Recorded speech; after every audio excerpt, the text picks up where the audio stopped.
What's the idea of leaving our newborn baby to my sister every day? I got a call from my husband while he was at work.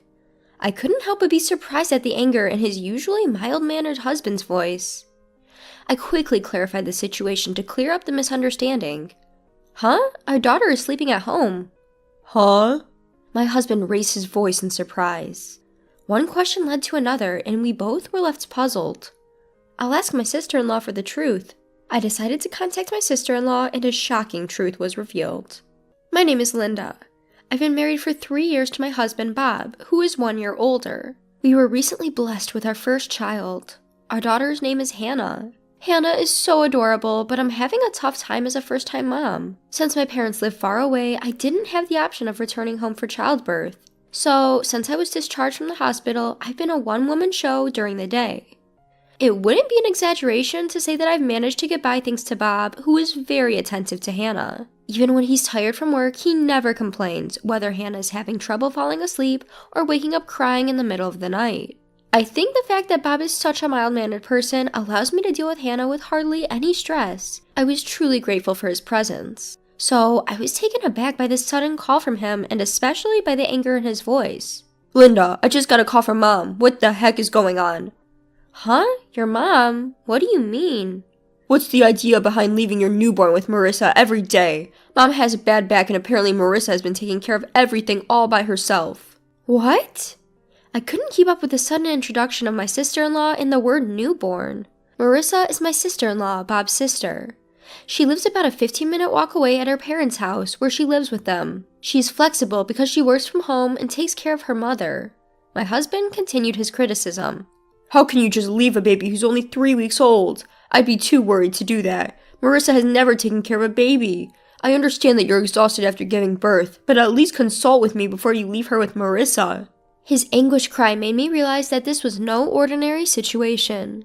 Hold on, I have no idea what you're talking about. Marissa is taking care of a newborn? And why did your mom call you? Why do I need to consult with you?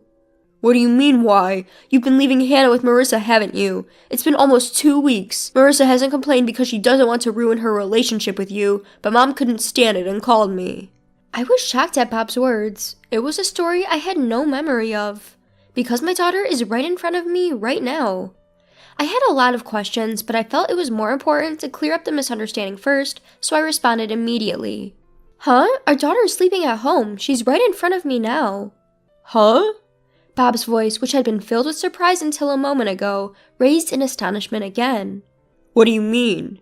I'm as baffled as you are. In fact, I was told it's best not to take newborns out too much, so I haven't really been anywhere besides medical checkups. So, I haven't even been to your family home, and I haven't seen Marissa since she came to visit us after the birth. Huh? Then whose baby is Marissa looking after? I wish I knew. Why would Marissa lie about taking care of my baby? One question just seemed to lead to another. As we both scratched our heads, the chime announcing the end of the lunch break rang over the phone. When I heard the chime, I made a decision. I'm going to reach out to Marissa. I want to understand why she might lie. If she's mistaken and thinks she's taking care of her Hannah, that's a real problem. I'll call Mom too, and, Bob paused before apologizing. Sorry for doubting you. I was just so worried about Hannah. It's okay, you were worried for Hannah, right? Besides, when I told you she's right here, you didn't question it, you believed me. After ending the call, I immediately dialed my sister-in-law's number. Marissa, it's been a while. Do you have a minute? There's something I want to ask. Linda, I have something to say too. Bob and Marissa are close in age. That's why Marissa, despite my sister-in-law, is the same age as me. Marissa and I have always gotten along well since I was dating Bob. We even used to go out together. So I couldn't help but wonder why she hadn't mentioned anything about the situation to me. I couldn't understand why she would lie like that. Well, this is a good time. I just heard from Bob, Marissa. What do you mean you're looking after Hannah? I've never left Hannah with anyone. Huh? Following Marissa's surprised voice, I could hear a baby crying. Apparently, she is indeed caring for a baby. Listening to Marissa's voice, I had a hunch. Marissa wasn't lying. She truly believed she was caring for Hannah. To clear up Marissa's misunderstanding, I started to explain the situation. Hannah's right here with me, sleeping soundly. I really don't understand what's going on, but how did you end up with a baby, Marissa? And why did you think the baby was Hannah? Marissa responded to my question. Last week, Dad just dropped a baby off with me. He said Linda seems to be having a tough time on her own, so you should help her with her baby. My father-in-law? I couldn't help but raise my voice at this astonishing revelation. Then Marissa dropped another bombshell. Yeah, I was so scared because I've never cared for a baby. I hadn't heard anything from you, Linda, and when I thought about calling you, Dad said, if you call Linda, she'll just get worked up. Don't you have any consideration for your sister-in-law? I also have a job to do even when I'm home. It seemed that all of this started with my father-in-law's lie, but it wasn't clear who the child my sister-in-law was caring for was. I thought asking my father-in-law would clear things up, so I asked Marissa if he was home. However, it seems he's out right now. Lately, he comes back home in the late evening, picks up the child she's been looking after, saying he's going to return her to Linda, and then leaves again. And apparently, he comes back in about 20 to 30 minutes. Frustrated that my father-in-law was using me and my daughter to lie, I felt like confronting him directly. I get it, I'll need to talk with Bob, but we might come over tonight, I said and hung up the phone. I emailed my husband about what I heard from his sister. I think it's better to ask Dad directly, was the reply, so when Bob got home, we headed over to my in-laws. On the way, Bob shared the conversation he had with his mother. Mom was pretty upset too. To find out that the child she thought was her grandchild wasn't, that's a big shock, ain't it? I didn't think Hannah's first meeting with everyone would be like this. It's complicated. His mother had a bad back, so she hasn't met our daughter yet. I was hoping to introduce Hannah as soon as she was ready to go out after a month. But instead, I'm upset that we're having to introduce her during such a mess. When we arrived at my in-laws, my mother-in-law and sister-in-law were there, both looking bewildered. As we came in, Marissa opened her mouth. Bob, Linda, Dad said he was going to return the child we've been looking after, but he hasn't come back yet. I understand. Mom, despite the circumstances, this is our daughter, Hannah. Bob introduced our daughter, and I moved Hannah closer to my mother-in-law. Seeing Hannah, my mother-in-law's face softened. She's adorable. She looks just like Bob when he was born. I'm so glad to finally meet her. And Linda, you've done so well. I'm sorry you've been caught up in all this. It's okay. I'm just as confused as everyone else. As I said that, Marissa continued. I don't understand it either. Who is this child Dad has been looking after? I don't know why he's lying, and I've been working so hard thinking that child was Hannah. He should consider how I feel too. Like me, Marissa seemed frustrated with our father-in-law. Trying to lighten the mood, Bob interjected. Before that, Marissa, you've met Hannah. You should have noticed it's a different baby. Well, don't all babies look similar? I thought I felt something odd, but I thought maybe their faces change over a few days. Marissa hastily began to defend herself. That's when our father-in-law came back. I'm back. Wait, why are Bob and Linda here? From our father-in-law's panic, it was clear this whole thing was his lie. The rest of us seemed to agree, and we all gave him hard stares. Unable to stand the tension, our father-in-law started to stumble over his words. Ah, Linda, it's been a while. What brings you here? Did you leave something here? Marissa, what are you doing? I told you to check for forgotten items. I was furious at our father-in-law for using me and my daughter's names to lie and then blaming Marissa. I subconsciously gripped my daughter tighter. Both my husband and my sister-in-law seemed to feel the same way, their fists shaking with tension. The first to speak was me. Dad, are you seriously saying that? Don't you think it's a bit too shoddy, even for you? What do you mean? My father-in-law was taken aback by the anger in my voice. That's when my husband and sister-in-law joined in. Dad, explain yourself. Linda has never babysat Hannah. Why would you lie like that? There must be a reason for someone to babysit a stranger's newborn, right? That's right. You tricked me into babysitting. Who is that child? I'm scared even if it's my brother's child, let alone a stranger's. I won't do it again. Do you have any idea how much this has set back my work? With the two of them firing off at high speed, our father-in-law was at a loss for words. While the three of us were glaring at him, wanting to know the truth, my mother-in-law was different. She turned pale, muttering, No way, you're not still involved with her. At my mother-in-law's words, my husband, sister-in-law, and I were stunned. My father-in-law was breaking out in a cold sweat. What do you mean? Even now, he was trying to play dumb, but my usually gentle husband had had enough. Dad, cut the crap. You've been playing dumb this whole time. You think you can get away with this? We know you've been lying about everything. Just tell the truth. Wait, Bob, calm down. Dad, you've been using Linda and Hannah to cover up your lies, and you owe Marissa an apology. Taking care of a newborn is a big responsibility, even if it's your own child. Imagine how stressful it must have been for Marissa, who's never even raised a child before. Once he started, my husband couldn't stop. Despite everything our father-in-law was saying, my husband didn't let up. Perhaps realizing he couldn't avoid it any longer, my father-in-law sighed softly, and then he confessed to the unbelievable truth. That child is mine. At our father-in-law's words, my husband lost all of his momentum, his mouth hanging open in shock. Marissa and I were also stunned into silence. The one who broke the silence was my mother-in-law. Her voice was trembling and her eyes were wet. I knew it, you're still involved with her. I was a fool to forgive you back then.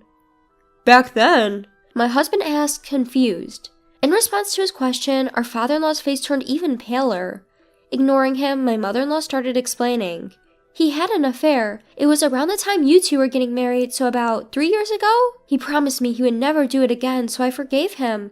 But now, that's why I thought Hannah looked a bit like Bob. She's his blood after all. I thought she was my real grandchild. Unable to hold back any longer, my mother-in-law started to cry. Seeing her like this, I could feel my anger towards my father-in-law rising. My husband regained his momentum and started to lash out at our father-in-law. You're the worst, Dad. You didn't just lie to us, you betrayed Mom twice. How could you do such a thing? I can't believe that a person like you is our father.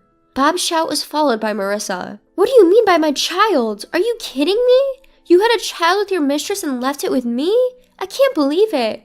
How can you calmly do such a thing? It's too disgusting. I don't want to see your face ever again. Despite the harsh words from his own children, father-in-law just chuckled and said, Calm down. There's nothing we can do about what's already happened. The mistress didn't want to marry me or anything like that. She just didn't have any money, so she had to work. In the meantime, I had to take care of the child. I couldn't bear the sight of my father-in-law laughing and saying these words. Stop it, you worthless man. What you did isn't a laughing matter. A person has been born. Do you understand the gravity of that at your age? When I, who had been silent all along, raised my voice, my father-in-law seemed to lose his footing and fell on his rear end right there, but no one offered to help. Instead, Bob and Marissa started hurling insults. You shitty old man, you're no longer our father. I can't stand you physically. I don't want to see your face ever again. Even when confronted by their words, my father-in-law still tried to brush it off, saying, Don't say things like that. Seeing this, my mother-in-law sighed dramatically and glared at my father-in-law. I don't have the confidence to keep up with someone like you anymore. Let's get divorced. Wait, didn't you forgive me last time? My father-in-law's artificial smile faded and his face sagged with wrinkles. The careless demeanor from earlier disappeared and he suddenly became serious. Sure, I made a mistake by cheating, but if letting off steam outside makes our home peaceful, isn't that a good thing? Besides, how are you going to survive without me? You've always been a housewife. You probably don't have any money, right? As my father-in-law clung to my mother-in-law's feet and said this, I watched him with cold eyes. When I glanced over, my husband and sister-in-law were also giving my father-in-law the same look. Everyone in the room was fed up with my father-in-law.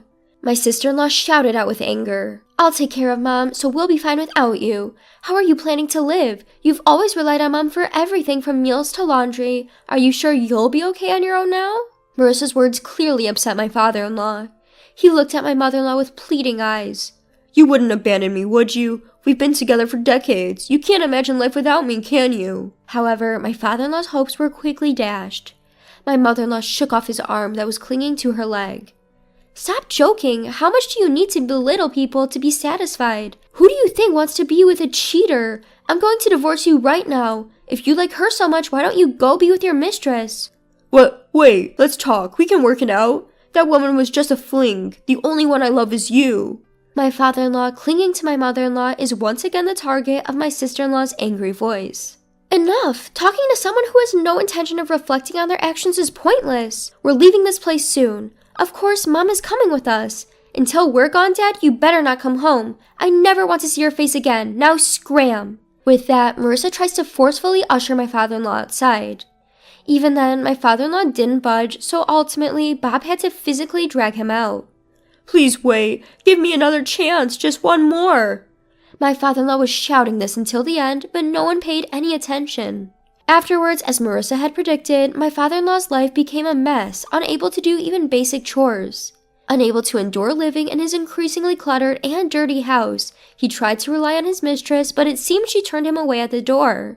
The mistress apparently has no intention of marrying my father-in-law either. Since there was no one left to look after the children, the mistress became unable to go to work, and with no income, she started demanding that my father-in-law compensate for the alimony. Currently, they are even going to court to dispute matters such as child support. Meanwhile, my sister-in-law and mother-in-law moved to an apartment not far from our house. As more than a month has passed since the birth, I've started visiting them with Hannah more frequently. I've continued my friendly relationship with Marissa as if nothing has changed, and my relationship with my mother-in-law is also good.